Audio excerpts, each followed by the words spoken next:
Algo flota sobre el mundo, sobre este viejo mundo nuestro, cansado ya de rodar por los espacios infinitos. Eso lo dijo un gran periodista hace mucho tiempo, y es el titular que viene ni al pelo para lo que os vamos a contar esta noche. En ciertas centrales nucleares de diversos puntos de Europa, esto comenzó en Francia, han empezado a pasar cosas. Ha habido ruedas de prensa, ha habido comunicados oficiales, ha habido expectación, ha surgido una palabra: ¿ovnis? Pues nos marcharemos a otros umbrales, los de una vieja casa como otra cualquiera, en un barrio obrero, y de repente en 1991 empezaron a pasar cosas. Es uno de los últimos clásicos, pero curiosamente ensombrecido por otros casos más célebres. Si analizamos la cantidad de misterios que existen en torno al llamado caso Embajadores, nos daremos cuenta de que merece casi letras de oro. ¿Qué ocurrió con aquella familia? ¿Fue un estado de histeria colectiva o hubo algo más, algo mucho más tenebroso? Clara Tahoces estuvo allí y nos trae y nos abre su archivo. Clara, buenas noches. Buenas noches, Iker. Efectivamente, nos vamos a hacer un viaje en el tiempo al año 91. Allí, en esta casa, en la calle Embajadores, una familia de 6 personas, atemorizados, con decir que estuvieron durmiendo un mes todos juntos en el salón, como si aquello fuera un campamento improvisado. Yo creo que ya hacen una idea del miedo que pasaron. Ese miedo vino además avalado por documentos, por sonidos, por investigaciones que luego disfrutaremos con nuestra compañera. Javier Cruz Campos, compañero, buenas noches. Muy buenas noches. Otra versión completamente diferente de la ciencia, una versión casi apócrifa. Se está haciendo pero no se cuenta mucho. Tenemos algunos datos. Todos sabemos que los perros saben detectar todo tipo de cosas que nosotros, simplemente ni soñamos. Perros y enfermedad. Ha habido casos, los hemos contado, pero ahora esto está estudiándose en laboratorio. Sí, se ha hablado mucho del sexto sentido de los animales y de cosas que ellos pueden detectar. De hecho, estamos acostumbrados a ver noticias de personas cuyas mascotas se empiezan a comportar de manera extraña y que acaban yendo al médico y se les detecta una enfermedad. El perro les salva la vida. Pues bien, en este misterio hay muchas autoridades reputadas, personas en el ámbito científico y académico que están intentando ahondar.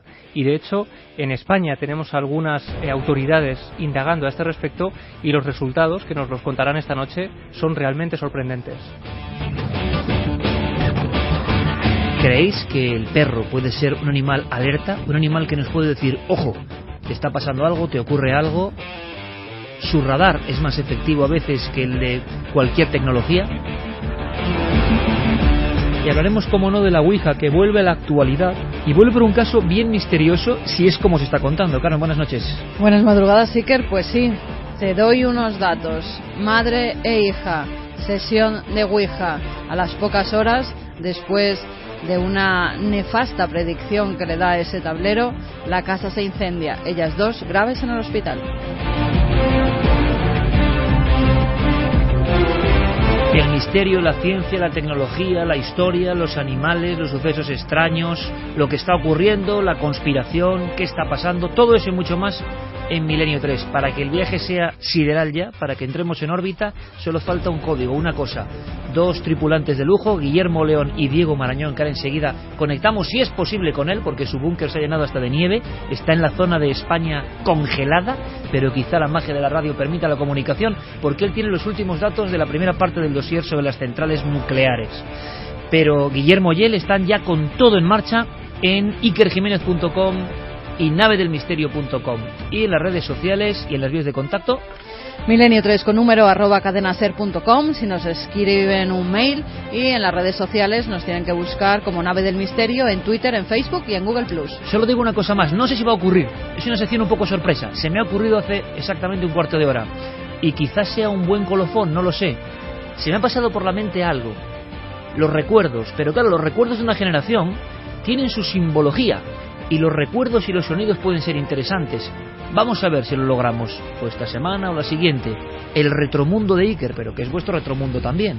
Tanto los que tenéis mi edad, nuestra edad, la generación muy marcada por ciertos elementos que luego tienen su misterio, y cualquier joven que nos escuche ahora en cualquier parte del mundo, con que digamos un título de una serie, un título, por ejemplo, de un robot, como el Mazinger Z rojo, el Mazinger Z pobre, que tuvimos en España, o tantas y tantas cosas, con teclear ya sabe lo que es. Por tanto, es una puerta, un viaje en el tiempo, de alguna manera. El retromundo. Vamos a ver si lo ponemos en marcha. ¿Estáis todos? Comenzamos. 1:42. Extenso sumario, pero creo que merecía la pena. Hay muchas cosas, muchos contenidos. La actualidad nos llama. Hablamos de las últimas semanas, los últimos casos a final de enero. Puede que se hayan producido casos esta misma noche o las noches anteriores, pero no tengamos todavía teletipos confirmando. El rumor es constante y la preocupación mayor, sobre todo después de los acontecimientos vividos en Francia a nivel de terrorismo. Hay quien relaciona ambos acontecimientos. Informes aseguran que el ISIS, ni más ni menos, esas siglas que causan pavor, está ya utilizando el medio de los drones para, de momento, vigilancia. Pero muchos sospechan que el método o la activación del hecho delictivo a raíz del control de esos aparatos voladores pueda ser inmediato. Eso es un peligro enorme. Siempre ha estado ahí. Hay algunos datos que hablan de cómo se ha abortado algún tipo de operación que ya estaba en marcha. Como siempre en el mundo, como siempre nosotros, los pobres humanos, los hombres y mujeres de la calle, somos los últimos en enterarnos de lo que ocurre, de lo que está pasando ya. En Francia son muchas las centrales nucleares vigiladas por artefactos, ojo, que de momento siguen siendo objetos volantes no identificados, que hay sospecha evidente para pensar que son artefactos humanos, manufacturados, construidos por el hombre, es decir, drones, pero nadie sabe ni quién los pilota ni por qué están entrando en territorios vigilados. Ojo, que como nos va a contar Santi, esto ha pasado ya a otros países. Estamos ante un fenómeno, como tantos que hemos contado en Milenio 3, que se han convertido luego en leyenda auténtica, y que está surgiendo ahora, lo estamos contando en tiempo real. En Francia, los informativos se llenaban de términos. Y, hombre, yo estudié francés, pero mi francés, yo para los idiomas siempre he sido muy tarugo, son cuestiones personales de mi cerebro, pero se entiende perfectamente, lo vais a entender, porque lo que importa, y el francés para eso es muy expresivo, son algunos términos concretos, para que veáis el tono que hay en las noticias en Francia ahora mismo. Términos como dron, como sabotaje, como terrorismo, como explosive. Esas cosas se entienden, son idioma universal. Y está saliendo todo esto en telediarios. Vamos a comprender por qué. Le site militaire de l'île Longue dans le Finistère survolé par des drones en début de semaine. Un épisode de plus dans les multiples survols d'installations. Hier soir, 2 drones ont de nouveau survolé 2 centrales nucléaires françaises. Parmi lesquelles, évidemment, il y a des accidents naturels. Vous avez le terrorisme, le sabotage, vous avez les guerres, vous avez les crashs d'avions. Qui ont survolé plusieurs centrales nucléaires françaises. Ces drones peuvent, pourquoi pas, larguer une charge explosive. Charge explosive, sabotage, términos que no hace falta traducir. Pero, ¿por qué? ¿Qué significa todo esto? ¿Qué está ocurriendo? Conectamos con el búnker en la costa cantábrica, bajo toneladas, imagino, de blanco elemento helado. Diego Marañón, compañero, buenas noches. Hola, Iker. Tampoco es eso, pero como un poquito de frío, sí. Bueno, tú siempre despistas para que no se sepa dónde está el búnker, pero yo sé que está así en este momento, ¿no? Esto es como la vida en Parque Jurásico, el búnker se abre camino siempre. Exactamente. Hemos escuchado a las personas de los informativos, diferentes de las televisiones principales en Francia. Hay como de repente una inquietud. Este es un tema real, pero todo comenzó, o todo estallado, o todo se ha convertido en misterio, cuando uno de los directores de una central nuclear, y hay dibujos y croquis del objeto que se ve, asegura, según dicen los medios, que lo que se ve cerca de la central nuclear, y luego Carmen nos va a contar que no es la primera vez que pasa aparentemente esto, no es un dron, o no parece un dron. Así empieza esta historia, ¿no? Sí, efectivamente, esta historia empieza el pasado 5 de octubre, que es cuando se detecta el primer vuelo sobre una central que está en proceso de desmantelamiento. Es un vuelo de una luz misteriosa porque evidentemente los responsables de la central no saben identificarla en un principio. Se activan todas las alertas y hay datos, Iker, por ejemplo, la web de ORF dice que solo entre los pasados meses de octubre y noviembre se registraron 18 vuelos en centrales nucleares francesas, pues que han dado lugar a investigaciones y procedimientos judiciales. O sea, 18 ovnis oficiales, digámoslo así, objetos volantes sin ningún tipo de permiso, sin ningún tipo de autorización, que están sobrevolando instalaciones de la máxima seguridad. Exactamente. Se ha hablado, como dices, de objetos voladores e incluso algún responsable, como vamos a escuchar en unos minutos, al máximo nivel de esas centrales se ha atrevido a pronunciar la palabra ovni. Sean ovnis, sean drones, el asunto es extremadamente preocupante, lo acabamos de escuchar, está en las noticias, en Francia hay revistas con las portadas copadas con estos titulares y de hecho yo creo que si lo pensamos detenidamente, la hipótesis más terrenal, que es la de los drones, es seguramente la más inquietante de todas. Escuchamos a Pezzani, ¿me cuentas quién es? Sí, estamos hablando de Pascal Pezzani, que es el director de la central nuclear de Blayais, que es donde se han registrado uno de estos vuelos, y después te cuento qué es lo que dijo a puerta cerrada. El 13 de octubre, los equipos de la central detectaron una aeronave. Miembros de la gendarmería intervinieron, desplazándose al lugar inmediatamente. Dicho vuelo no tuvo ninguna consecuencia para la seguridad y el funcionamiento de la planta. La dirección ha presentado una denuncia ante la gendarmería de Blaye, aunque los puntos vitales de la central no se han visto comprometidos.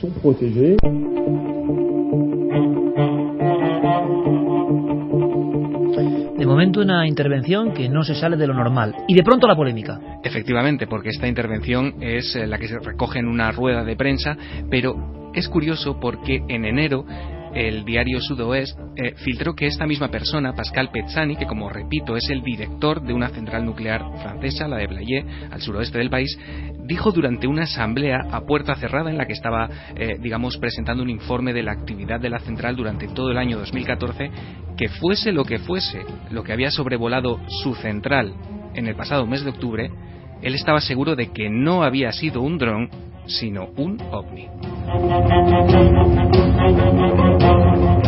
Y cuando este director de central nuclear, según los medios, asegura que es un ovni, se refiere no a un objeto volante no identificado seguramente, sino a algo muy extraño que no es un dron. Incluso de este tipo de acontecimientos ovni, vamos a llamarlo así, hay hasta croquis o dibujos, ¿no? Sí, efectivamente, hay croquis que han realizado los responsables y que desde luego recuerdan poderosamente. ¿Qué es lo que ves en ese croquis? Cuéntalo a nuestra audiencia. Bueno, es un objeto alargado con una luz en uno de sus extremos y con un núcleo de un color un poquito más oscuro. Tiene la apariencia típica, yo creo que todos podemos recordar, de un ovni clásico de los años 50 o 60. Es el típico objeto que todos tenemos en la cabeza, pero evidentemente los vuelos que se producen en su mayoría, Iker, de noche, también es posible que esto sea algún tipo de dron y que sea evidentemente la impresión o la perspectiva que esta persona pudo tener del objeto. Lo curioso es que aparentemente este responsable de la central nuclear ha dicho que tiene muy claro que lo que ha visto no es un dron. Llama la atención, ¿no? Es decir, que él descarta la hipótesis dron. Sí, no sé si es que el hombre sabe mucho de drones o están muy informados y quiere contar que lo que ha sobrevolado su central nuclear en pleno silencio es otra cosa. Y además es curioso porque el caso este en concreto sucedió en octubre, no trascendió hasta diciembre y fue en enero cuando él se vio un poco obligado a dar esta rueda de prensa oficial para atender, ¿no?, el interés de los medios que estaban deseando escuchar qué es lo que tenía que decir. Tenemos que decir que nosotros desde Milenio 3 hemos intentado hablar con ellos, de hecho nos hemos puesto en contacto con ellos, pero su respuesta ha sido tajante, han rehusado hacer cualquier tipo de comentario al respecto. De hecho fue Pablo Villarrubia, nuestro compañero, que es quien domina este idioma, quien se puso en contacto con ellos, e inmediatamente, en cuanto nosotros pronunciamos la palabra ovni, se desentendieron inmediatamente. Se desentendieron es llamarlo suave, ¿no? Sí, se pusieron casi agresivos, ¿no? Mencionar la palabra ovni era un poco darnos con la puerta en las narices. Efectivamente. Eso cortaron la comunicación inmediatamente. Cortaron la comunicación. Y eso, amigos de Milenio 3, ¿cómo lo interpretáis?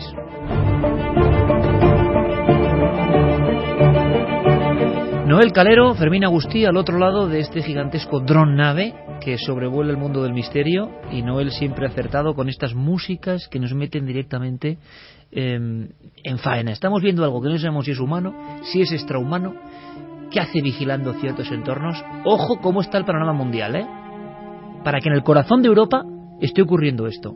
Son bromistas, hombre, hay ciertos límites. Vamos a aprender luego con Miguel Ángel Ruiz, ingeniero aeronáutico, trabaja en el sistema de comunicaciones de Parallas en Santander, en el aeropuerto de Santander, sabe perfectamente lo que hoy puede hacerse con un dron en España a nivel legal. Es sorprendente lo que está pasando. Pero escuchemos más voces de lo que ocurre en Francia, que ha llevado, como decías, Diego, a portadas hasta que dan miedo, ¿no? Con titulares que dan realmente miedo. Sí, efectivamente, y esos titulares son, digamos, la avanzadilla de lo poco que pueden recoger esos artículos, porque se sabe realmente muy poco de estos objetos. Se sabe que estas aeronaves, Iker, estas que se han detectado sobre las centrales de Francia, eran de diferentes tamaños, en cada caso de diferentes envergaduras. Algunas tenían capacidad para transportar soportar hasta 20 kilos de carga. Evidentemente la preocupación era tremenda porque eso supone un gran peligro en caso de que porten algún tipo de carga que pueda estrellarse pues en las piscinas, ¿no?, donde se guardan los desechos nucleares. Y como dices, sí que hay una investigación en marcha, y así lo confirmó Bernard Cazeneuve, que es ministro del Interior de Francia, en una entrevista que dio para France Info. Esto es lo que él decía con respecto a la investigación. Hay una investigación judicial en curso y se están tomando medidas. Confirmo simplemente que esa investigación existe y que se ha puesto en marcha para saber qué son exactamente esos aviones no tripulados y neutralizarlos. De hecho, existen dispositivos destinados a la neutralización de ese tipo de artefactos, pero no me extenderé en su funcionamiento porque no debo hacerlo.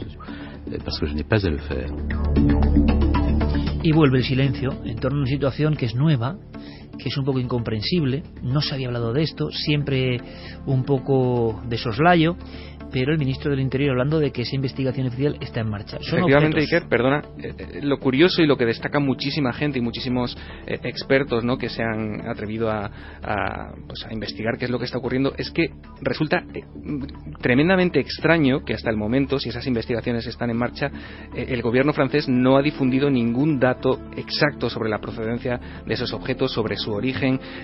Tampoco se sabe que haya derribado o interceptado ninguno de ellos. A día de hoy, en este momento, a la 1:53 de este 7 de febrero ya 8, ¿qué se sabe de esos objetos que llaman la atención toda la semana en Francia? Oficialmente, ¿qué se sabe de ellos? Oficialmente no hay ningún dato. Oficialmente no se sabe su origen. Oficialmente, como te digo, no se ha interceptado ninguno. No hay ninguna fotografía oficial que los muestre durante esos vuelos. Y lo que sí se sabe es que es lo que algunos medios han apuntado. Incluso el propio gobierno lo dio a entender. Quizá ellos decían que pudiera ser obra de activistas antinucleares que tuvieran como objetivo pues poner de manifiesto la falta de seguridad de las centrales nucleares francesas ante potenciales ataques terroristas. Lo curioso es que también estas organizaciones ecologistas, sobre todo Greenpeace, se ha pronunciado, han dicho que ellos no tienen absolutamente nada que ver, que cuando ellos lo hacen, lo dicen abiertamente, lo reconocen, y que en este caso, desde luego, no tiene absolutamente nada que ver con ellos. Estos vuelos pues no son de su incumbencia y ellos no están detrás. También, por ejemplo, tenemos las palabras de Yannick Rousselet, que es el responsable en Francia de la campaña antinuclear de Greenpeace, que mostraba así su preocupación sobre lo que estaba ocurriendo. Vemos que se puede entrar y salir del espacio aéreo de las centrales nucleares francesas o en las instalaciones nucleares francesas sin que nadie pueda hacer nada. Está a la vista que hay una auténtica brecha de seguridad en nuestras centrales. Son frases que, claro, causan un temor enorme, porque hablamos, lo denuncia Greenpeace, de muchas centrales nucleares, algunas en periodo ya de desabastecimiento, de desmantelamiento, con grandes silos o fosas donde están los residuos líquidos, los residuos nucleares de altísima contaminación. Y alguien ha ideado, vamos a ver, si estos drones de pequeño o gran tamaño, o estos ovnis, o las dos cosas, que no lo sé, porque recordamos que a nivel mediático se ha afirmado en los medios franceses, se ha filtrado que el director de una de las centrales dice que de drones nada, que eso era un ovni. Lo dejamos ahí. Bueno, sea lo que sea, pero pensemos en el dron, por ejemplo. Pensemos también en esta escena apocalíptica, de acuerdo, de película. Vosotros opinaréis. Me gustaría mucho esta noche, porque seguro que hay personas que manejan drones pacíficamente, 99,999% de las personas, ¿no?, que tienen sus drones, que graban, que hacen fotografías, que gracias a ellos hemos descubierto pinturas rupestres, paisajes desconocidos, hace poco unas instalaciones secretas. Es decir, los drones aportan muchas cosas. A mí me gustaría que esta noche vosotros, amigos y amigas, que sabéis de drones, que tenéis un dron, pues a ver qué os encaja, qué nos encaja, qué está pasando, qué ocurre en nuestro país, porque da la sensación de que estamos ante un mundo nuevo. La tecnología ha ido por delante, luego lo contará Santi, ha ido por delante y nos ha pillado. Ahora de repente hay pequeños artefactos, ¿no?, vamos a llamarlo arañas mecánicas volantes, porque algunos tienen como unas patas, y piensan que hay un tipo de modelos que pueden atrapar con esas patas, entre comillas, una carga de cualquier tipo. Pensadlo por un momento. Tú lo manejas desde cierta lejanía, drones de cierta potencia, y sueltas la carga sobre la instalación donde están los residuos más potentes. Una central nuclear con un sistema armamentístico bien elegido y bien diseñado es difícil de atacar. Siempre son lugares del máximo nivel de reserva. Resulta que pequeños artefactos, y ahora creo que estamos entrando en la conciencia del peligro, están siendo detectados cerca de centrales nucleares. Un tipo normal que está con su dron no creo que se vaya justo a la central nuclear a grabar. Por tanto, la inquietud es enorme de qué puede estar pasando y de qué puede pasar en un futuro.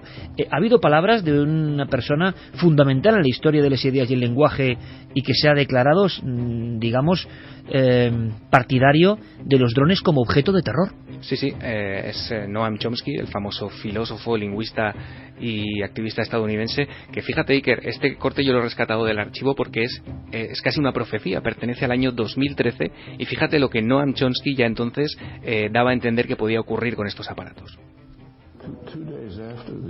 Pasados unos días del atentado en Boston, en Yemen se realizó un ataque aéreo.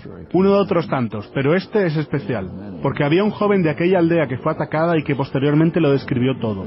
Lo que dijo es interesante y relevante. Contó que en su aldea se intentaba abatir con drones a una persona bien conocida. Las agresiones de este tipo son un arma de terror. No solemos llamarlo así, pero es la verdad. Él contó que los yihadistas intentaban a lo largo de muchos años convertir a los vecinos en antiamericanos, pero que no tuvieron éxito. Con el bombardeo de estos aviones no tripulados se consiguió que toda la localidad se volviera en contra de Estados Unidos. Y a lo mejor varios centenares de personas serán terroristas solo para vengarse. Es una máquina de terror. Sea como fuera, le hemos preguntado a Miguel Ángel Ruiz, un auténtico experto ingeniero aeronáutico, qué puede haber detrás de todo esto a día de hoy. Ellos que saben de los aparatos, de cómo vuelan, de sus diseños, si es como para alarmarse o son cosas anecdóticas. Pero es que muchas veces en nuestra historia reciente hemos visto como cosas que parecían anecdóticas o que no querían los medios poderosos, quien fuera, que no se alarmase, resulta que luego se convertían en problemas reales, graves, en una realidad insospechada, que nos pillaba a contrapié. Miguel Ángel Ruiz nos habla de lo que saben ya que está ocurriendo, porque tienen que dar una serie de informaciones a las personas que vigilan el aire. Y lo que nos cuenta Miguel Ángel, es su opinión por supuesto, a mí me parece de verdad preocupante.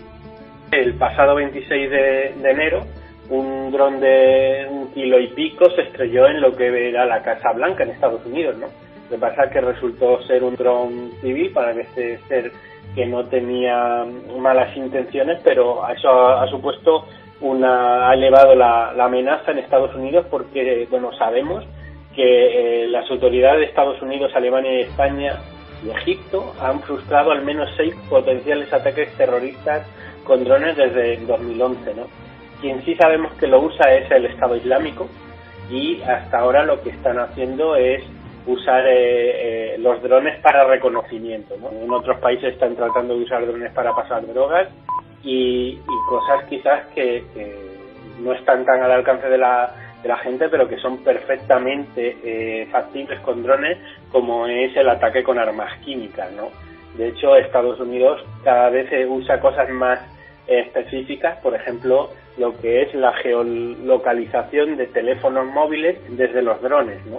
Pueden rastrear la señal de una persona y en el momento que localizan un teléfono abrir fuego contra él.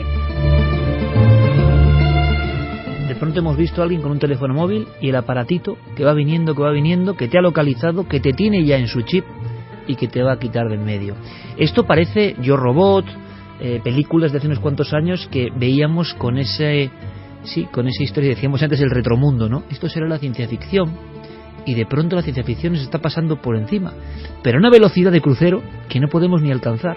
Se están produciendo cosas que quizá la mente humana ya no es capaz de comprender. ¿Por qué? Porque hemos hablado en alguna ocasión en este programa, y creo que fuimos pioneros, hay que decirlo, y mérito de Santi Camacho, como suele ser con estos temas, con el concepto singularidad, que luego se ha hecho bastante popular, cuando las máquinas y los ordenadores y lo digital y el mundo complejo de la matemática empieza a tener una autonomía, el funcionamiento es tan poderoso que ya el ser humano se ha quedado atrás. La capacidad replicante de algunos de estos circuitos llegan a un nivel que nosotros no podemos alcanzar. Y entonces esto es como el mito de Frankenstein. ¿Será así o no? Santi, lo que sabemos de momento es que esto no es un fenómeno francés, que es lo inquietante. Empiezan a salir en las últimas horas prácticamente noticias de otros países del corazón de Europa donde está ocurriendo lo mismo.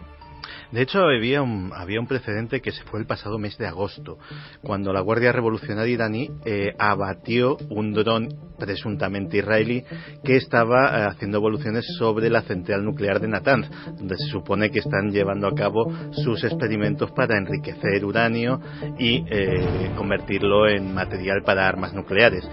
Pero efectivamente el caso francés ha hecho que empiecen a salir a la luz otros casos. De hecho ya se ha extendido a Bélgica.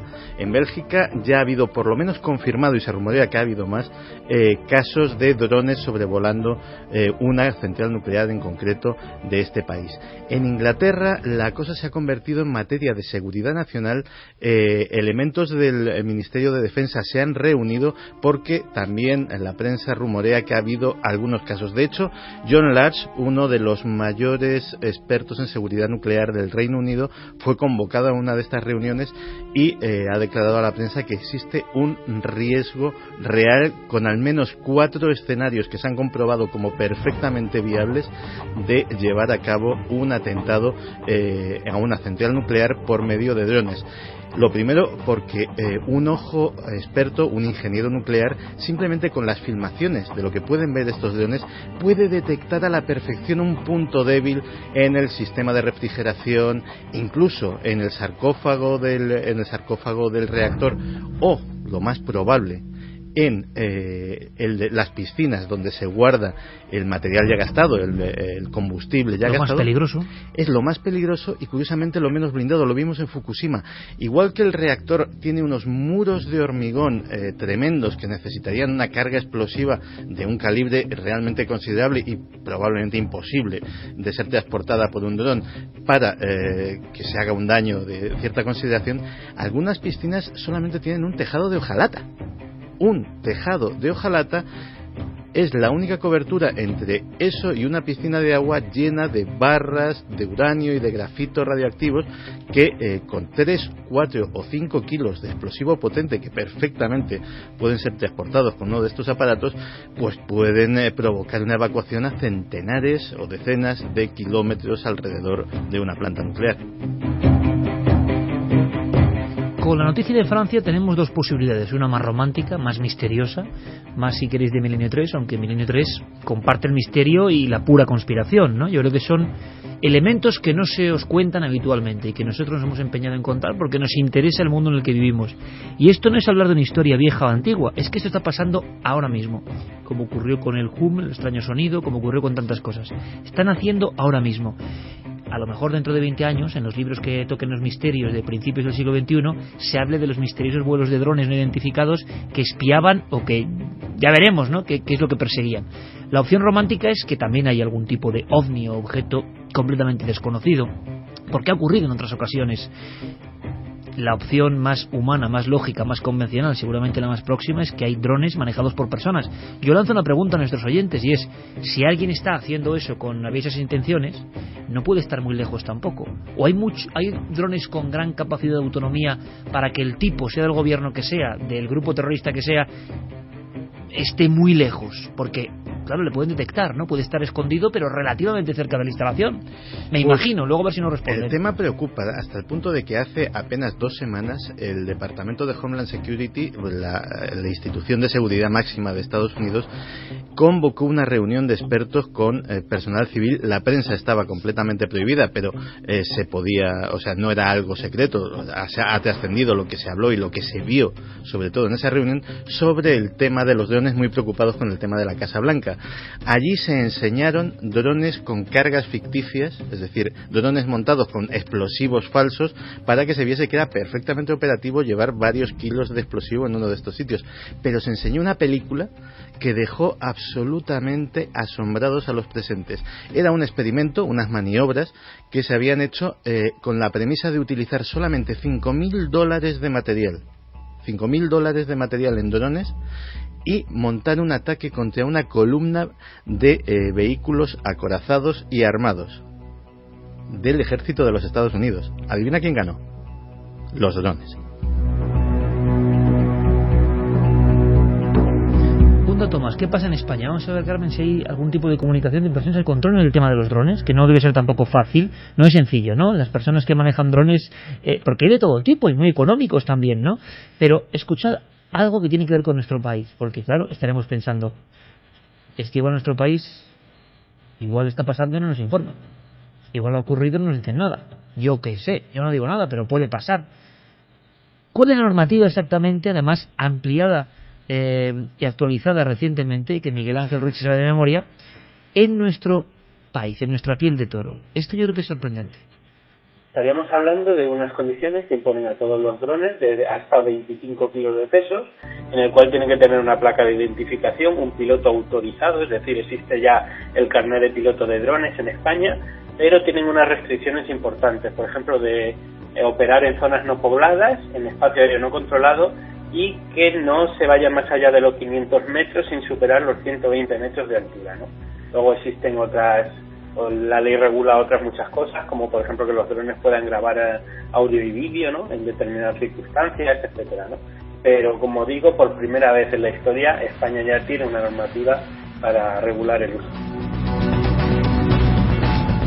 Sorprendidos, ¿verdad? Pues yo también, sinceramente.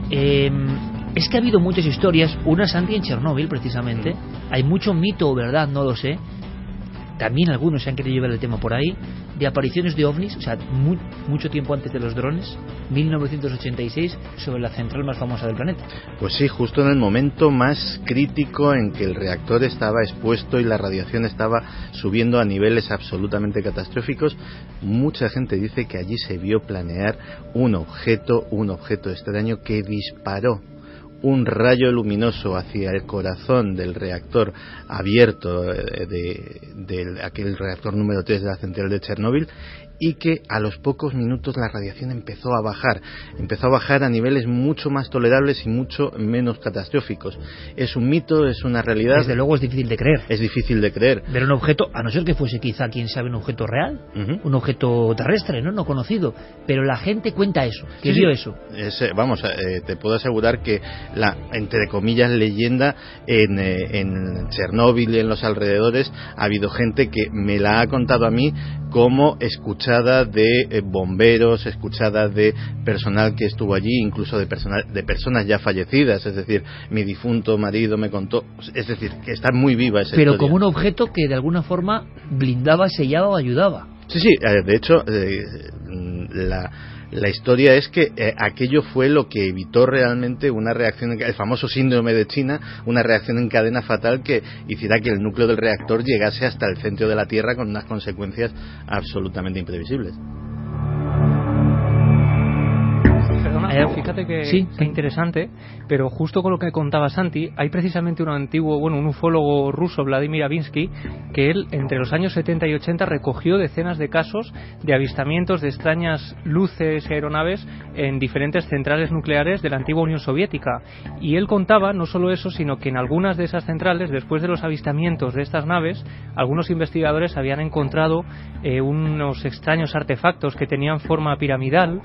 Y él teorizaba, en aquella época se empezaba a teorizar que quizá a seres de otros mundos estaban interesados por nuestras centrales nucleares y nuestras armas nucleares. Pero él lanza una teoría que es que quizá estas naves lo que pretendían era desactivar isótopos radiactivos del suelo para limpiar los ecosistemas de zonas contaminadas por este tipo de energía. Pues precisamente en esa zona, en esa antigua Unión Soviética, ya había teorías de este tipo y que se podrían relacionar perfectamente con lo que ha contado Santi en Chernóbil. Es que en la antigua Unión Soviética había una ufología muy potente, muy estructurada, que lanzaba un sinfín de investigaciones y fotografías. Recuerdo el mítico Boris Churinov, por ejemplo, y gente que recogía, y tenía su mérito, testimonios de aquel mundo tan hermético, y las centrales nucleares, los silos de misiles, eran como un vergel de historias de apariciones extrañas. Esto es como un arquetipo en movimiento, es decir, como sabemos que hay peligro, como sabemos que el mundo está en peligro, imaginamos y recreamos a los salvadores del cielo, entre comillas, intentando ayudarnos, o realmente están en esos aparatos, aunque sea casi en teletipo, Carmen, porque hay varias historias que tienen que ver en el mundo de la ufología con estas centrales de alta seguridad y con los ovnis. Sí, además es gracias a un personaje que se llama Robert Hastings, que se dedicó durante años a ir entrevistando a personas, a militares sobre todo, que habían tenido experiencias con objetos volantes no identificados y que la mayoría de ellos estaban en bases que guardaban armas nucleares. En 1964, por ejemplo, el teniente coronel Philip Moore, en la base militar de Walker, en Nuevo México, está al mando de una de las cápsulas subterráneas de control de misiles cuando un comandante le avisa que están viendo, no solo él, sino todo su equipo, un objeto sobrevolando la instalación. Varios militares son enviados para inspeccionar la luz sobre el terreno, directamente la ven sin prismático siquiera, y lo que avistan es una luminaria que se acerca y se aleja repetidamente y a gran velocidad sobre los hilos de misiles. 2 años después, el mayor Guyland King estaba destinado en la base de lanzamientos de Ellsworth, en Dakota del Sur, cuidando 150 proyectiles nucleares. Afirma que una noche saltaron todas las alarmas porque había un ovni sobrevolando la base. Según comprobaron los militares, se trataba de un plato volador rojo que proyectaba un haz de luz sobre el silo de lanzamiento. Otra vez la imagen, no sé si simbólica o real. Algo proyecta, como decía Santiago, que le contaron él mismo en Chernóbil, un haz de luz sobre el lugar donde está casi teléfono rojo, ¿no?, de lanzamiento de misiles. No es la única vez que pasa en esa base, se produce en 3 o 4 ocasiones y además lo que les alerta también es que después aparecen unos extraños helicópteros que ellos no saben a qué pertenecen, a qué gobierno, a qué unidad, porque no tienen constancia de que puedan sobrevolar su base, y estos objetos lo que hacen es ir porque alguien ha alterado ese espacio aéreo que en estas bases está protegido, por supuesto. No puede entrar nadie por el aire sin que antes se haya dicho que va a pilotar tal avioneta con tal matrícula, con tal piloto. En una de esas ocasiones en la que es avistado el objeto circular y metálico junto a la valla de la base, el cuerpo de seguridad pide permiso para disparar. Quieren sus armas, las empuñan, pero cuando se dirigen a los mandos, estos les dicen que no disparen, que estén alerta, pero que no disparen. Al parecer, después de ese extraño avistamiento, uno de los misiles sufre un incomprensible fallo. Algo parecido ocurre en 1967 en la base de Malmstrom, en Montana, donde se puede observar un objeto rojizo de más de 3 metros de diámetro que se acercaba a las instalaciones. El ovni fue observado por el personal de la base, que además pudo comprobar que mientras aquel ingenio estaba cerca de los misiles, estos quedaban inutilizados. John Esban también fue testigo en varias ocasiones de cómo unos objetos con forma de disco y color rojizo sobrevolaban la base aérea Warren en Wyoming, en Estados Unidos. En varias ocasiones salieron cazas para ver qué eran esos objetos, pero nunca pudieron identificarlos. Ese tono escurridizo, ese tono huidizo, esa sensación de que no sabemos quién ha metido por aquí, curiosamente, 50 años después, se está repitiendo. Bajo el epígrafe drones, en aquel momento que sepamos desde dónde no existían, quizá existieran otras cosas, pero desde luego la sensación que hay es la misma, una especie de espionaje extraño, y la división, quizá en aquel momento se creía más en los ovnis y más en Estados Unidos, de que podían ser vigilantes del espacio, ni más ni menos, preocupados con la carrera armamentística hacia la destrucción del planeta Tierra, y hoy pensamos que son gobiernos, terroristas y cuestiones todavía por resolver. Pero el problema viene cuando esos objetos volantes empiezan a incidir sobre esas armas nucleares. Minot, Dakota del Norte. Un silo con misiles Minuteman. Se ve un gigantesco objeto brillante que cuando pasa por encima de esos misiles parece incidir con un rayo de nuevo sobre ellos. Algunos de ellos empiezan a sufrir interferencias, parece que están siendo activados por aquello que los sobrevuela. Hasta tal punto llega el miedo, la alerta dentro de la base que se activarán los misiles, de que se activarán esos misiles, que los altos mandos lo que hacen es mandar a personal para que los inhabilite, es decir, para que nadie pueda manipularlos por si acaso alguien los iba a lanzar. Se dan cuenta de una cosa: han sido manipulados, no se sabe cómo, y la dirección ha variado de la originaria. Años más tarde, un incidente parecido vuelve a producirse en la base de Lewiston, en Montana, donde se detecta una alarma por intromisión en el espacio aéreo. Una patrulla ve como un objeto brillante muy grande, anaranjado y discoidal ilumina de nuevo algunos de los misiles. Despega un helicóptero para ver de qué se trata y ante el peligro de lo que se está viendo se envían 2 cazas para interceptar el objeto. El artefacto comienza a ascender a gran velocidad y los pilotos de los cazas lo pierden de vista. Los especialistas, después de este incidente, revisan esas cabezas nucleares y de nuevo ven que están siendo manipuladas.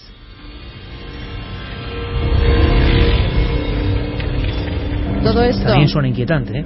Muy inquietante, porque son armas que pueden acabar con gran parte de nuestro mundo conocido.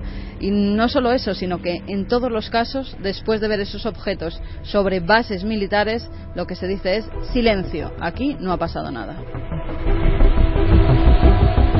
Preguntaremos a Santi Camacho, en titulares prácticamente, qué se dice en el mundo de la conspiración hoy, ahora mismo, sobre estos casos que han pasado de Francia a Bélgica, después al Reino Unido, y que nos retrotraen a esa vieja historia casi de la Guerra Fría, y que había mucho miedo a la conflagración brutal entre 2 potencias. Ahora, ¿qué está ocurriendo? ¿Qué está pasando?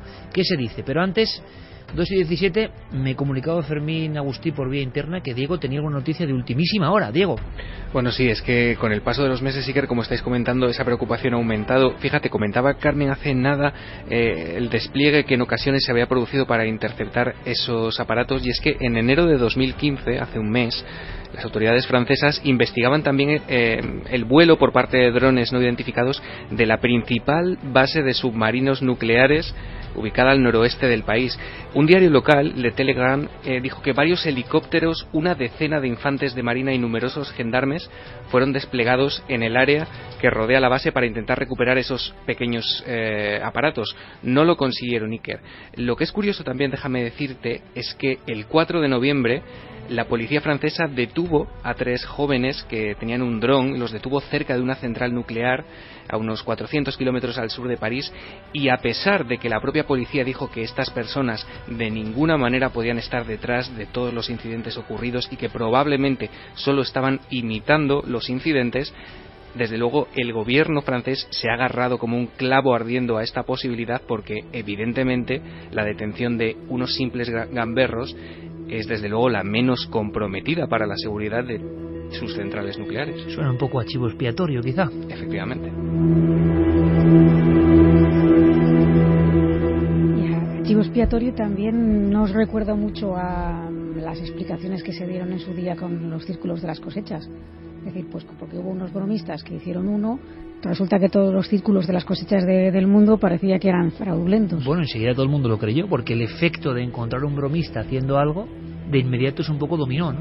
Claro. Si salen en el telediario estos muchachos atrapados llevando un dron, de inmediato, sea verdad o no, el gran público, que es lo que le interesa a los poderosos, la masa del gran público, van a creer que son unos chiquillos diciendo: no será tan fácil ponerse a una central nuclear y poner el dron por encima. Digo yo, no lo sé, ¿eh? Es que no da la sensación un poco de que la nueva gran excusa OVNI es el dron, porque eso sí, sin duda. Estamos viendo que sobre bases nucleares de Francia están sobrevolando objetos extraños y automáticamente se les bautiza como drones, porque no pueden ser otra cosa, pero resulta que el fenómeno ya viene desde los años 70, cuando no había drones. Eso es verdad. Con lo cual tenemos que intentar saber algo más, pero yo creo que desde luego este año, este 2015, nos quedan muchas noticias de supuestos ovnis a los que bautizarán automáticamente como drones. Es un chivo expiatorio perfecto. Ahora, lo lógico es que, claro, pensar que también hay muchos drones.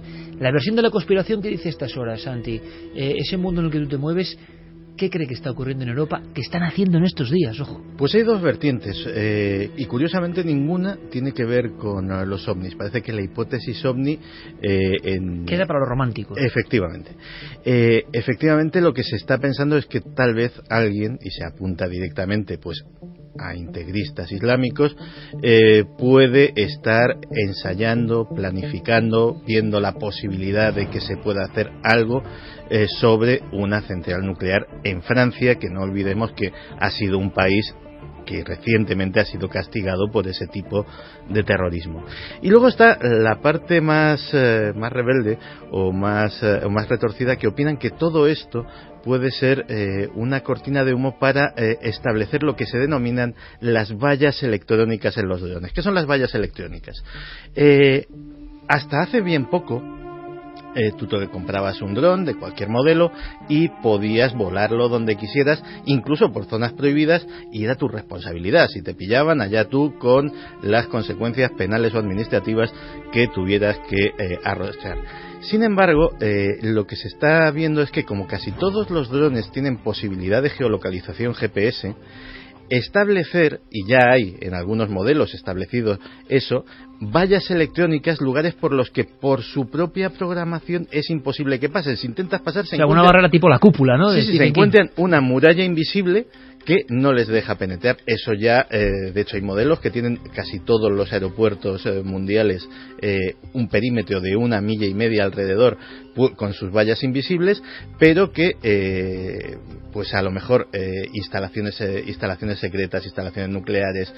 La propia Casa Blanca recientemente ha sido incluida en la actualización de software de estos drones con una valla invisible que suena ridículo que no tenía. Claro, no tengan lugares de este tipo, que lo tengan en un aeropuerto y no lo tengan lugares de este tipo. Sí, ¿Donde hay armamento para arrasar medio país? Entonces, digamos que esta parte más levantisca lo que dicen es que los drones habían dado al pueblo o a la gente común la posibilidad de tener ojos donde a determinada gente no le conviene que lleguen los ojos de la gente común, y que con esto se van a generalizar esas vallas electrónicas, con lo cual los drones pues van a seguir siendo pues un mero juguete, pero no vas a poder ver una base secreta o no vas a poder ver una instalación del nuevo orden mundial. Vaya. El cerebro colectivo de la conspiración, que fino hila, ¿no? Porque siempre cuentan las cosas y uno se queda diciendo, vaya barbaridad, pero hay un regusto de, ¿y si fuese verdad?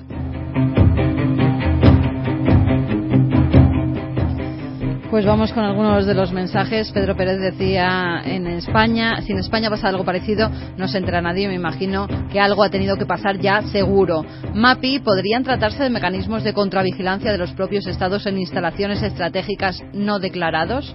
Álvaro Martín, Ministerio de Fomento, no está permitido el uso de aeronaves pilotadas por control remoto con fines comerciales o profesionales.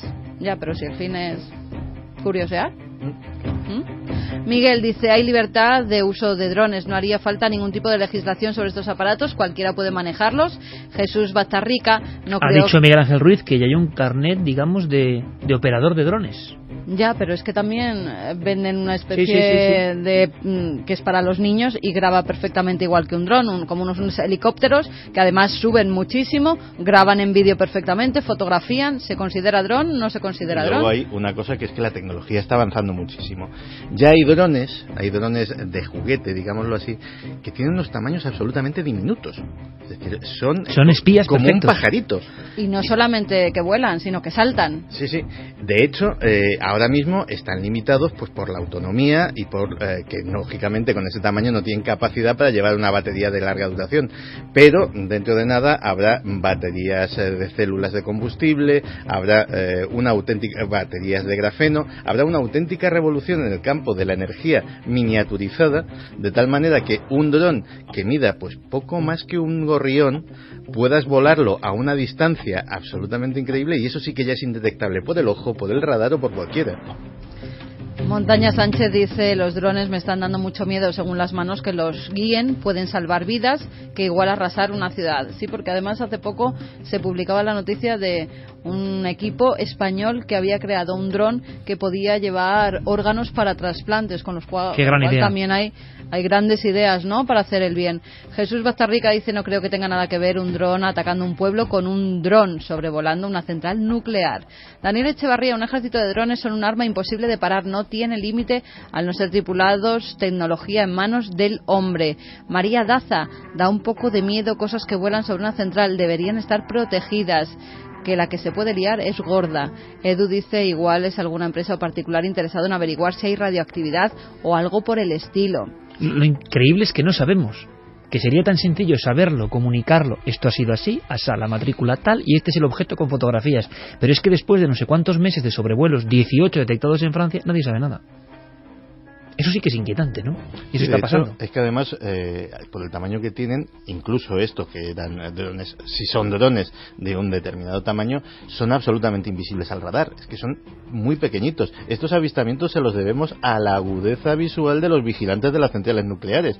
Es decir, no ha habido un medio mecánico que los haya detectado automáticamente. Es decir, tenemos 16 avistamientos en Francia, que se sepa, es decir, lo cual no quiere decir que haya habido 16 o 32 más que les ha pasado absolutamente desapercibidos a estos vigilantes. Fíjate, en Teos apunta una posibilidad que dice, si son drones, operaciones encubiertas del propio gobierno francés para crear una nueva alarma y atraer atención mediática y desviarla de otro lado. Lo que estamos hablando de que la tecnología va muy por encima de lo que nosotros sospechamos, me está recordando muchísimo a una escena, y según estaba hablando Santi antes de los drones de pequeño tamaño, más aún a la escena de la película Fantasma, esas bolas metálicas que perseguían a la gente, lanzaban un rayo y lo mataban. Seguro que técnicamente se puede hacer. Hemos escuchado que hay drones que ejecutan a personas. Esta semana salía una noticia de cómo ya estarían listos los drones del tamaño de mosquitos, con capacidad para extraer muestras de ADN sin que te des cuenta, sin que se dé cuenta el sujeto. Y claro, el que te extrae una muestra de ADN también te puede inocular cualquier cosa sin que te des cuenta. Santi acaba de lanzar una diapositiva al futuro. Un dron pequeñísimo, como un mosquito, se posa. ¡Uy, qué picotazo! Ese picotazo ha transmitido una información o se ha llevado de ti una información. Ciencia ficción, lo dudo. Nanorobots, tecnología, todo lo que el hombre ya empieza a considerar un ensueño, resulta que se está creando. Siempre ha sido así en la historia, pero ahora con una velocidad extrema. Bueno, con los mosquitos, si los escuchamos, zascas, ¿no? Como nos carguemos drones así a manotazos, verás tú. Emilio Molina dice, a día de hoy sigue siendo, por desgracia, muy arriesgado hablar de ovnis y más en ciertos ámbitos. Angel of Death, creo que sea un dron o un ovni, es un tanto preocupante que vigilen o ronden por centrales nucleares. María dice que oficialmente solo se crearán cortinas de humo y desviará la atención hacia otros temas. Y Pato, cualquier rato van a preparar la de Dios, tiempo al tiempo. Era Pato el que decía esto. Sí. Yo espero que se equivoque y espero que no le tenga harán razón. Pero vamos a ver, lo que pasa es que está pasando, está ocurriendo ahora mismo. Es un ámbito que mezcla el misterio. Algunas declaraciones han sido tan gráficas. No es habitual que un director de una central nuclear en un país como Francia te diga que de dron nada, que es un ovni. Y por otro lado, la sensación, el run run de que hay muchos más casos, y como decía Santiago Camacho, muchos que no sabemos y que se están produciendo. Algo flota sobre el mundo, decía yo. Esa versión, esa frase maravillosa, ese inicio brutal, seguramente de una serie de reportajes importantísimos para el inconsciente colectivo de nuestro país, que en el año 68 pusieron el tema OVNI en la portada del ABC, y con lo que eso significaba, algo flota sobre el mundo. Carlos Murciano, entrevistado en este programa, por ejemplo, eso por lo menos ahora tiene otra variante, ¿no? Igualmente inquietante y extraña. Algo flota sobre el mundo, graba el mundo, lanza una información, se la guarda, porque es extraño que estos lugares secretos para el común de los mortales, cualquiera con un aparato los pueda grabar, porque habrá cosas que no se puedan ver, ¿no? ¿Qué está ocurriendo? Pues la sensación que hay es que en la carrera por el control del mundo, la tecnología empieza ya a sacarnos una ventaja. Nosotros somos el corredor que va detrás, pero ese atleta nos sigue sacando ventaja, y ya no podemos alcanzarlo. Bueno, pues lo dejamos ahí, justo a las 2:30, dossier sobre un fenómeno nuevo, que nosotros, desde luego, con Diego Marañón, con todo el equipo, seguiremos puntualmente. Si hay noticias, por supuesto, si vosotros observéis algo extraño, estamos aquí en las vías de contacto para hacer este programa entre todos, porque lo que nos interesa es conocer este mundo nuestro, que contiene muchos mundos en sí mismo, y que es siempre maravilloso, fascinante y también preocupante. Preocupante es lo que vive una familia en una casa, y nos marchamos rápidamente. Nos marchamos con esta sintonía clásica que nos habla de oscuridad, nos habla de sombra, porque la casa en sí era bastante sombría, me parece clara, y se transformó en un pequeño infierno. Este caso, como digo, ha sido ensombrecido, nunca mejor dicho, por otros, pero cuando lo analizamos nos damos cuenta de que tiene enjundia. ¿Qué vivía una familia en el barrio de Embajadores en Madrid en 1991? ¿Qué hizo que muchos investigadores, aunque no se hiciese público en muchas ocasiones, acudieran a esa casa? ¿Qué serie de fenómenos estaban ocurriendo allí?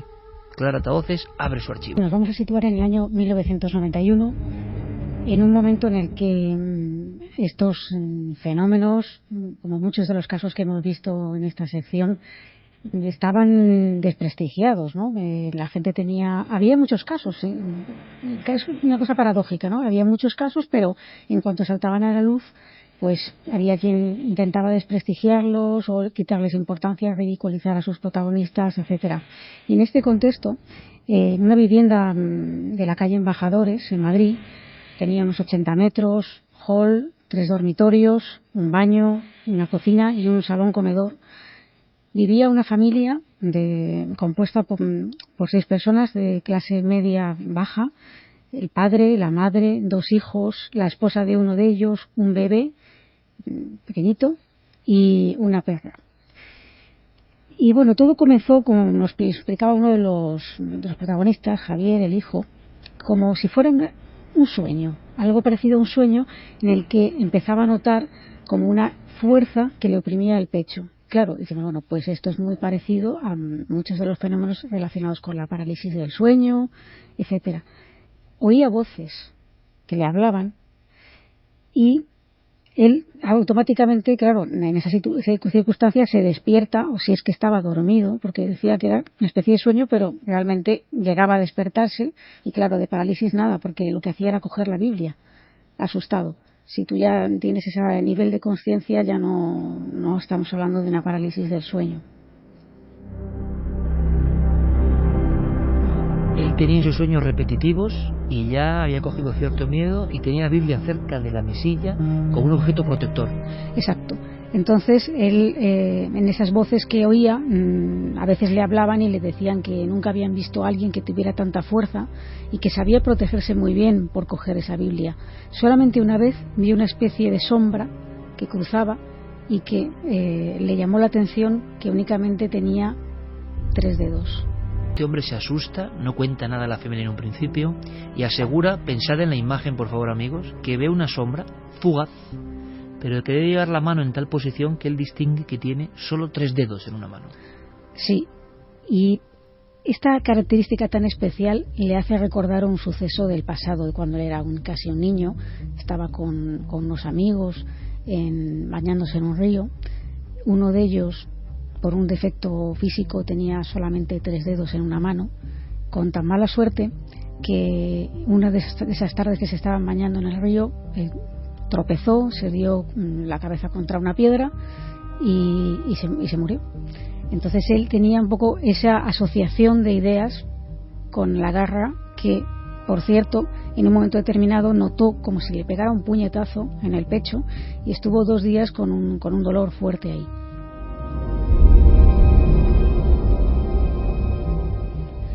Esta figura también le dijo que primero iría por él y que una vez que ya lo tuviera él dominado, iría por el resto de sus familiares. Con lo cual vemos una persona ya completamente dominada por el fenómeno, las preguntas lógicas, está perdiendo la cordura, el fenómeno le está enloqueciendo, las voces son propias. De momento es un fenómeno que vive uno de los integrantes de la familia, se expande, ¿no? Ese histerismo no es convencional.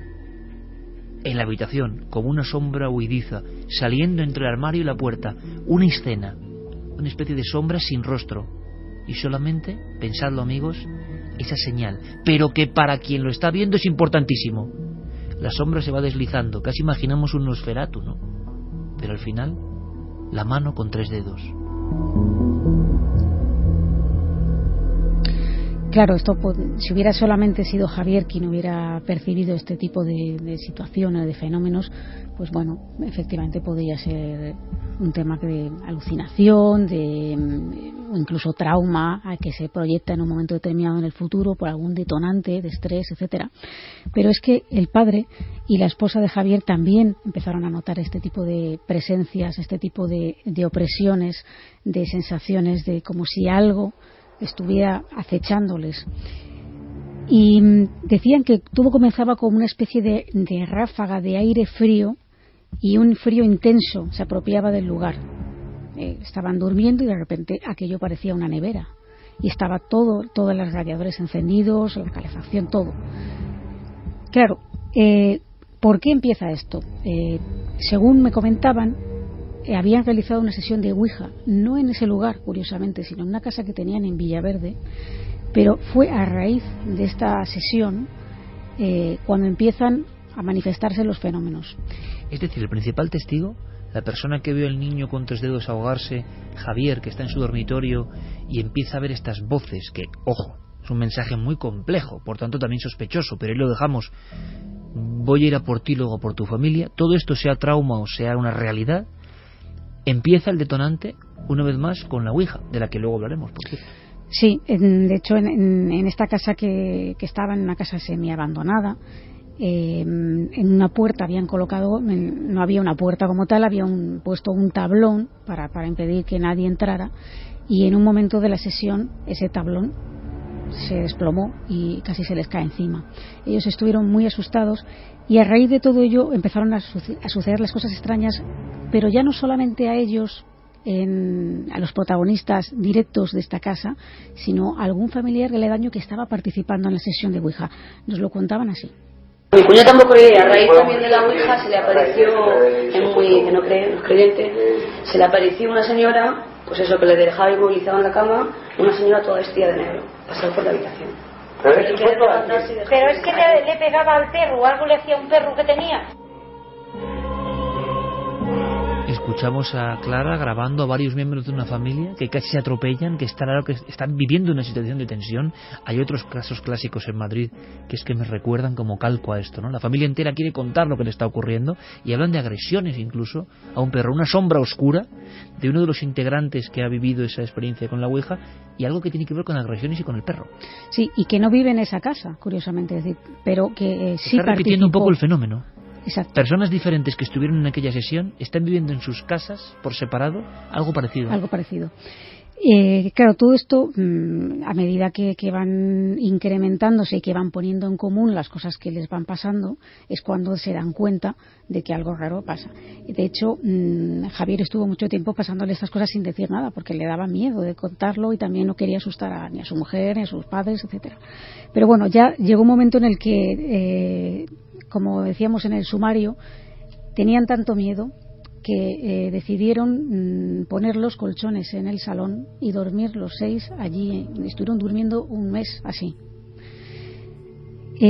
Con ya una preocupación tremenda, lo que deciden es acudir, equivocadamente en mi opinión, pero bueno, ellos en los recursos que tenían, a la consulta de una presunta vidente. ¿Ellos sufren fenómenos, Clara, en aquel tiempo en que están un mes atrincherados en el salón? ¿Siguen viviendo las cosas? Sí, claro, siguen pasando cosas.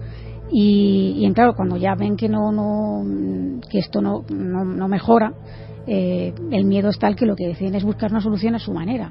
Entonces, al acudir a la consulta de esta supuesta vidente, ella les recomienda que coloquen flores blancas, claveles, por ejemplo, en las habitaciones, que allí eso va a ayudar a que el ambiente se expanda y las cosas pues vuelvan a la normalidad. Pero ¿qué ocurre? Que lo hacen y en vez de ir a menos, todo empieza a ir a peor. Los raps, es decir, los golpes, suceden con mayor frecuencia, el frío y las corrientes de aire regresan, los claveles aparecen fuera de los jarrones donde han sido colocados y esparcidos por el suelo. Esto es lo que nos referían. Que ya estuvimos durmiendo aquí, un mes entero, digo. Pues entero aquí ya porque nadie dormía y nadie dormíamos porque no. Con las luces dadas y todo. Y bueno, yo me quedé ahí dormido y eran las 11. Y salió un chico de la habitación. Y luego uno entra y dice, papá, ¿has sacado tú algún clavel? Fíjate ya con qué maldad lo hacía. ¿Con qué maldad? Que dice, ¿has sacado tú algún clavel? Dice, no, dice, pregúntale a papá, dice, falta clavel. Fíjate tú que en vez de sacar los 12, sacó 5. Como siempre decimos, la grabación de Clara es obtenida en plena investigación, no para radiarse, y por tanto algunos términos pueden ser complicados, pero están hablando la familia con gran tensión, te lo están contando, que aparecen varios de esos claveles sacados. No sé si en la propia familia hay sospechas de que alguien puede estar actuando en ese momento, casi no sé si con un síndrome, una locura, llamando la atención, pero desde luego el miedo en toda la familia ya se ha producido, ¿no? Sí, y además hay que tener en cuenta dos cosas importantes, que yo creo que ahí ya la sugestión no es tan es algo más objetivo que una sugestión, y es uno, el bebé, que se queda mirando a un punto fijo en la habitación, muy asustado, y el perro, que en la perrita que tenían, que a veces detectaba también estas presencias o lo que fuera, y se quedaba también mirando y ladrando a un punto fijo. Aquí, claro, ya la sugestión es difícil. El niño, por ejemplo, empezaba a llorar, y nada más que empezaba a llorar el niño, al poco se empezaban a desencadenar otra vez los fenómenos. Era como si el niño fuera un testigo, un barómetro de que eso iba a empezar de nuevo.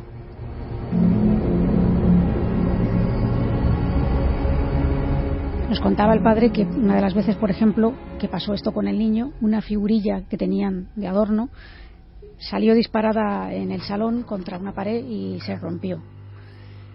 Y hay cosas ya que son un poco inquietantes, ¿no? Bueno, porque todo esto, desde luego, pues claro, puede alterar muchísimo la vida de una familia, pero mucho más es el hecho de que estén durmiendo. Imaginaos, durmiendo, estás totalmente las defensas bajadas, y de repente, por una de esas cuestiones casi milagrosas, empiezan a notar alguien de la familia un fuerte olor a gas. Despierta a su mujer, mira lo que está pasando, huele a gas, y se dan cuenta de que la espita del gas está abierta a pleno gas, nunca mejor dicho. En varias ocasiones les pasa esto.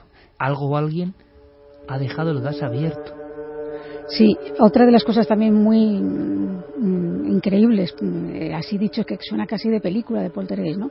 Al entrar, hay un ruido muy fuerte, de repente en la cocina muy fuerte, van hacia la cocina y de repente descubren que la lavadora está puesta por la noche. Empieza a funcionar sola sin tener ropa en el interior del tambor, y intentan apagarla, no responde, la desenchufan de la red, la desconectan y sigue en marcha. Así decía la mujer. ¿Cómo una figura, una cosa o lo que sea eso, cómo podrá tener esa fuerza para tener la lavadora desenchufada y funciona? Y cargar agua y funciona, ¿te das cuenta? No, y desenchufarla, y seguir. Desenchufarla y seguir. Esto que parece increíble, que yo no sé si tiene explicación electrostática o no, aparecen muchísimos casos de misterio. El artefacto que de repente se pone en marcha solo, no se desconecta, no es único. A mí lo que me está dando cierto escalofrío, no recordaba también el caso Embajadores, es cómo se produce, cómo acaba esa familia y qué similitud hay incluso en la fecha exacta con el célebre caso de Vallecas, uno de los más dramáticos. También a Ouija, también hay una sombra. Año 91, finales del año 91, donde empiezan los sucesos a incrementarse. Familia agredida por algo, familia viviendo todos en el salón, objetos que salen disparados. En Vallecas, por ejemplo, un cuchillo. Hay una similitud curiosa, no ha habido casos muy parecidos y está coincidiendo en el tiempo y el espacio, y con la Ouija como detonante aparentemente, ¿no? Sí, y más cosas, porque quizá una de las cosas que a mí me llamó muchísimo la atención, sobre todo al ver la distribución de la casa, es uno de los fenómenos que ellos refieren que les ocurrió. Imaginaos la cocina. En la cocina solamente existe una entrada, la puerta de entrada a la cocina, y eso da a una ventana con un patio de luces. No hay otra entrada en la cocina. Los padres, imaginar la escena, los padres fuera de Madrid, pasando unos días en el pueblo. En casa solamente estaban los hijos y la mujer de uno de los hijos, que estaban en una boda, y llegan a casa y de repente van a entrar en la cocina y no pueden. No hay forma, parece como si la puerta estuviera atrascada o hubiera algo en medio, no saben qué es lo que ocurre, tienen que pedir a un vecino que les ayude a, por favor, a abrir esa puerta. Hacen fuerza, logran entrar y descubren la causa de por qué no se podía entrar. tuvieron en mayo, tuvieron una boda. Y nosotros estamos aquí, nos habíamos ido al pueblo 3 días. Entonces, cuando vinieron de la boda, es dificilísimo la nevera donde la tengo, que se ponga ella sola en medio de la cocina. Pues la pusieron detrás de la cocina, detrás de la puerta, que no podían abrir. Y decíamos nosotros, pero bueno, como no nos había pasado nada.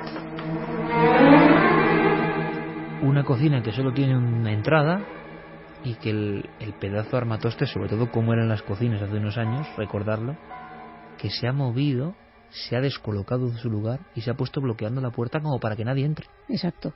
¿Quién ha movido desde dentro la la nevera, para dejarlo así? Es que... Claro, esas son las cosas que a mí, claro, me hicieron mucho desconcierto, me causaban bastante confusión. Porque había es verdad, miedo en aquella familia. Cuando tú llegaste allí había pánico compartido. Sí, tenían muchísimo miedo. Es verdad que tenían un alto grado de sugestión, de que ya cualquier cosa, pues lógicamente les sobresaltaba, pero yo creo que había una base real, en realidad, ¿no? No sé si todos los fenómenos pueden ser explicados del mismo modo, pero sí que hay unos fenómenos objetivos, como este, por ejemplo, de la nevera, que incluso yo hablé con alguno de los vecinos y me decía que era verdad, que habían habido, tenían que haber ido allí, tuvieron que empujar fuerte para poder abrir la puerta de la cocina. Hay unas grabaciones también interesantes, ¿verdad, Clara, en todo esto? Sí, porque en este caso, que lo seguí junto con un investigador que en estos momentos no se dedica a esto, ¿no? Y además, bueno, voy a mencionar solamente su nombre con nombre de pila, porque yo creo que él pues está en otras historias y a lo mejor no le hace incluso gracia, ¿no? Pero en aquella época yo iba muchísimo, investigaba mucho con Enrique. Enrique es una persona, es un tío alto, fuerte, casi 2 metros, corpulento, valiente, valeroso, es decir, una persona echada para adelante, ¿no? Y durante... ¿Pertenecíais a un famoso grupo de investigación en Madrid? Sí, la Asociación Parapsicológica de la Comunidad de Madrid. Y bueno, pues íbamos mucho a estos lugares. Y en este lugar, pues claro, llamó la atención que primero la gente como estaba de asustada, porque una de las noches, es que nosotros pillamos el caso en pleno apogeo, es decir, que eso no suele ocurrir. Una de las noches de tantas, de repente nos llama por teléfono la hija y nos dice que la cama se está moviendo, que si podíamos ir.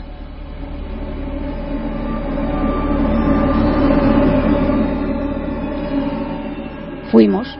Nosotros no vimos que la cama se moviera ya, había cesado, pero es decir que quiero dar una idea de que el fenómeno estaba en apogeo. Lo estabais viviendo en tiempo real.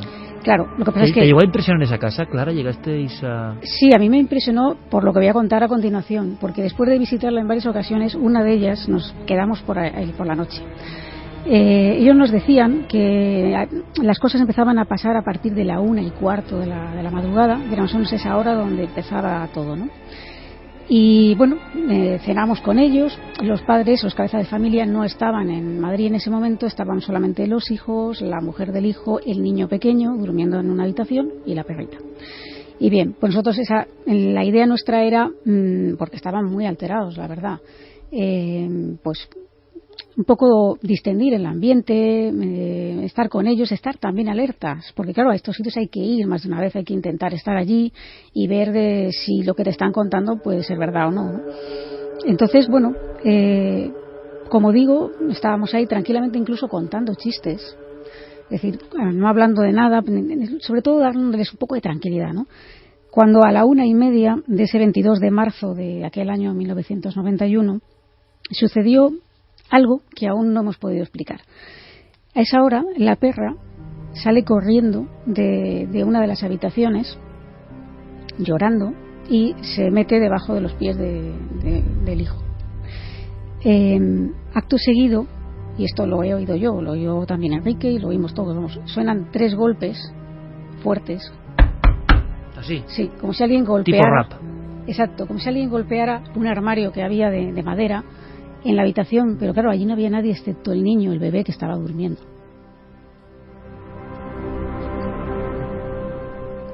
En la habitación donde solo está el bebé suenan los 3 golpes. Claro, las otras 3 personas seguían sentadas a la mesa del comedor donde habíamos estado cenando, y les dijimos que por favor no se movieran. Nosotros estábamos grabando todo. En ese momento estábamos grabando lo anterior, todo, para ver, bueno, pues a ver qué pasaba. Y entonces notamos nos levantamos nosotros, fuimos hacia el pasillo, hacia esa habitación, y notamos una ráfaga de viento, pero Iker, te digo, pues que el pelo a mí se me movió.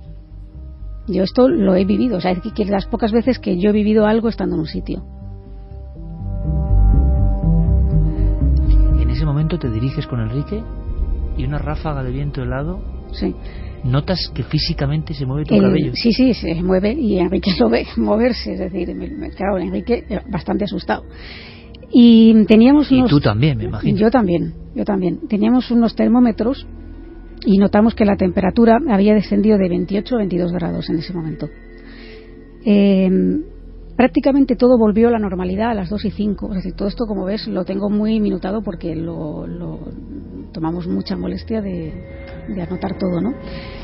Lo que pasa es que en la grabación esa, que la vamos a escuchar una secuencia, vamos a ver ese desconcierto cuando se han oído previamente los golpes, y entonces se oye a la familia hablar que si han oído un golpetazo, que si... Explícanos un poco lo que vamos a escuchar. Le voy a pedir a Noel que bajemos...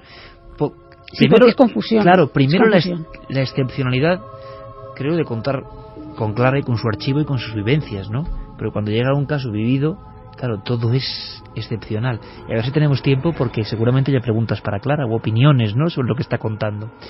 Pero claro, esa grabación está hecha para el momento, para captar el momento. Y seguramente si la ponemos, después de cómo estás contando todo magníficamente, la gente se va a perder porque no entiende. Entonces, un mapa para seguir la grabación, ¿no? Hay un momento en que eso acaba de ocurrir, los 3 golpes en la habitación del bebé. Se han oído los 3 golpes, de hecho creo que en la grabación se oye uno de ellos. Y se oye pues una especie de confusión de los miembros de la familia hablando. Hay alguien que dice, y ese golpetazo, porque lo han oído. Comentan que hace frío, que nos vamos a helar. Que ese frío ha llegado ahí de repente. Ese frío ha llegado ahí. Y al final de la secuencia, que la hemos dejado completa, se cuela una voz gutural que no entendemos lo que dice, pero que de verdad que sobrecoge. Que no estaba ahí. No estaba. Escuchamos.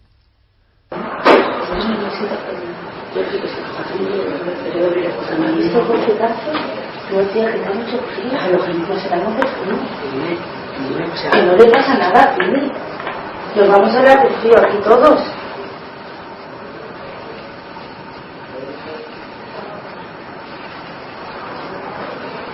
Vamos, ese golpetazo.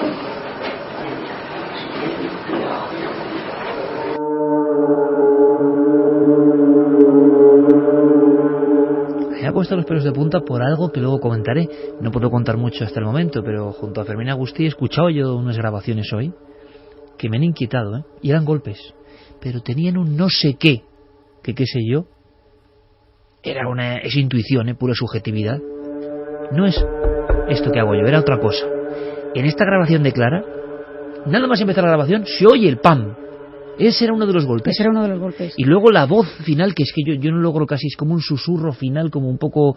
La tenemos aislada, la podemos escuchar aislada. Si pero a mí me gustaría escuchar de nuevo, aunque sean los golpes, ¿te parece? Sí. Noel, ponemos un trozo, luego nos lo llevamos porque es mucho vociferío, mucha tensión, pero la ponemos rápidamente, la misma que hemos puesto ahora. ¿Por qué? Porque ese golpe no se escucha fácilmente, no se captan estas cosas fácilmente, ¿no? Pero claro, es que es el primer segundo que vais a escuchar. Quitamos la música, Noel, si te parece, y escuchad nada más acabar de hablar yo, por favor, porque sale ¡pum! Se llega a captar.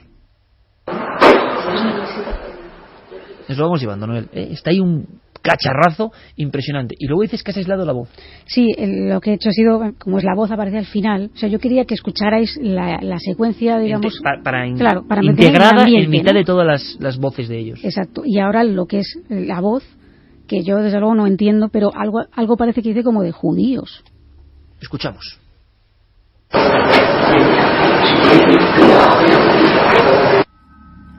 Frío. No entiendo frío. Yo también. Frío. Pero es que cuando están hablando también se cuela otra vez que dice, hace mucho frío. Pero no sé pueden si ser alguno de ellos. Yo no sé, yo desde luego en ese momento cuando escuchamos las grabaciones lo que nos llamó la atención fue aquello otro. Claro, hay mucha confusión. Claro. Pero claro, esa voz es como... ¿Podemos ponerlo otra vez, Noel? Vamos allá.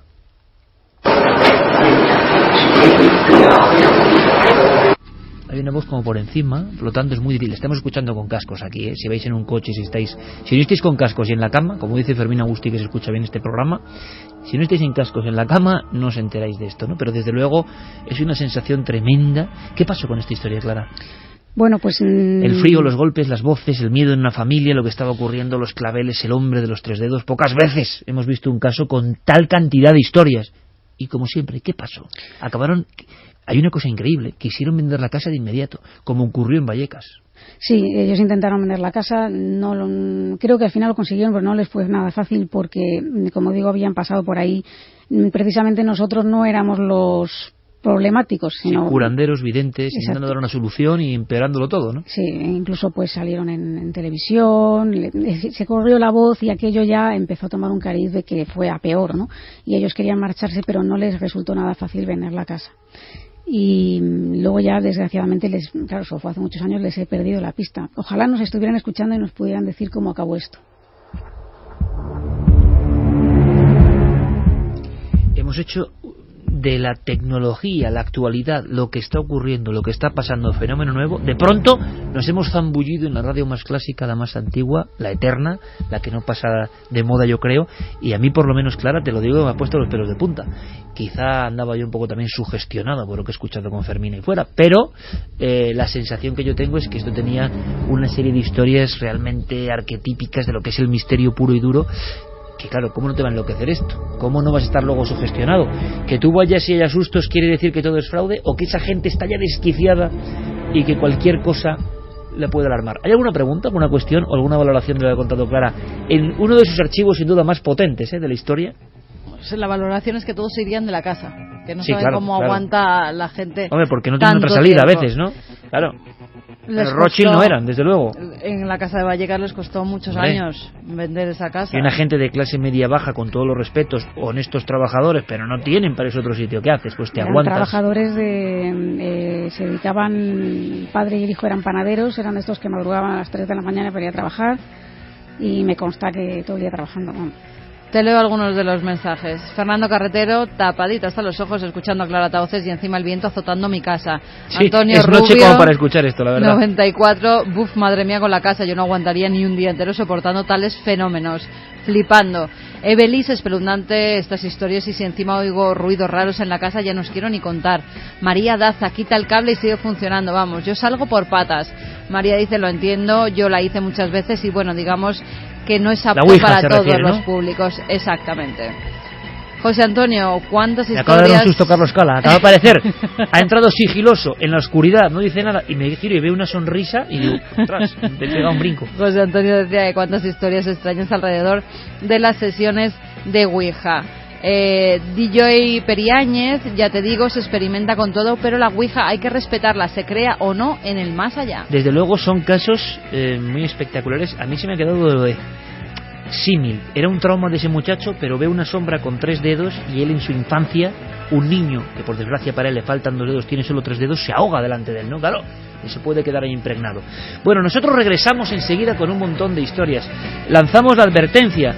Estuvimos tomando ya medidas y cuestiones. La Expo 2015 cada vez más cerca en el Palacio de Lenares, del 13 al 26 de abril. Por supuesto quedan entradas a la venta, daos prisa si queréis estar con nosotros, estamos muy emocionados, ultimando ya todo, 13 al 26 de abril, y podéis informaros en las webs de este programa, nadelmisterio.com y creaciones.com, y todos los servicios para llegar, digamos, a la adquisición si queréis de esas entradas. Habrá de todo. Lo que hay ahora son noticias, actualidad del mundo, lo que está pasando, y luego nosotros regresamos.